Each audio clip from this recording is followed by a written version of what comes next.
এটি হচ্ছে শুটকি, আর এটি হচ্ছে কাঁঠালের বিচি, চিচিঙ্গা, আলু, মিষ্টি কুমড়ার ডগা, তারপরে আর কি জানি দিয়েছি মনে নেই।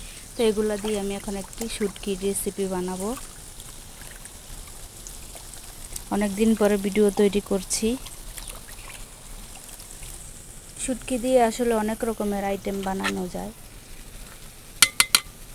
তো আমি এটা দিয়ে তরকারি রান্না করব নতুন সিস্টেমে।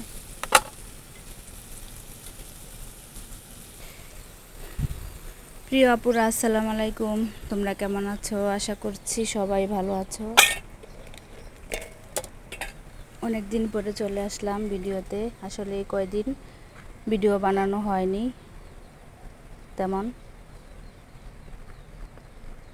আর আমি সব কিছুর মাঝে আমি একটু চেষ্টা করছি একটু গ্রামীণ জীবনযাপন কাটাতে, তাই আমি লাকড়ির চুলায় রান্না করছি। এখানে আমি পাকঘর উঠাইনি এখনও, পরবর্তীতে আমি পাকঘর উঠাবো। তো আমার গ্রামীণ জীবনের পরিবেশটা কেমন হয়েছে, রান্নাবান্না কেমন হয়, অবশ্যই আমাকে তোমরা কমেন্টে জানাবে। আসলে আমাদের এখানে তো বেশিরভাগই শহর, তো ওরকম গ্রাম নেই তোমাদের মতো। অনেক আপুদের ভিডিওতে দেখি অনেক সুন্দর গ্রাম, অনেক সুন্দর পরিবেশ গ্রামের। তো ওইরকমভাবে ভিডিও তৈরি করলে অনেকটা ভালো হয়। তো আমি যেহেতু নতুন বাড়িতে এসেছি, তো এখানে আমার অনেক কিছুই অভাব আছে। ইনশাল্লাহ একদিন সব কিছু পুরা হয়ে যাবে।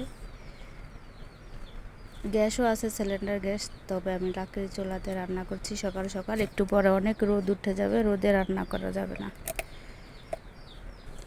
এখন যদি এটা আমি হাত দিয়ে মাখাই তাহলে অনেকটা আমার হাত জ্বলবে, সেজন্য আমি একটু নেড়ে ছেড়ে দিচ্ছি তরকারিটা।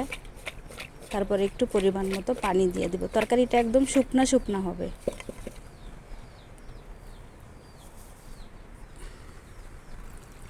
আর এটাতে বেশি জলও দিব না।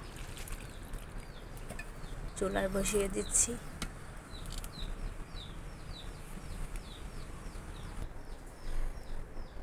সকালের যে মুভমেন্টটা, এটা আমার কাছে খুবই ভালো লাগে।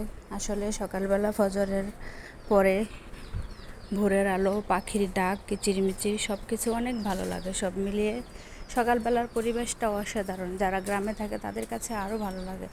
পশু পাখিকে খাবার দাও, মুরগির বাচ্চা, যাদের হাঁস আছে হাঁস। আমার এখানে বেশ কিছু মুরগির বাচ্চা আছে।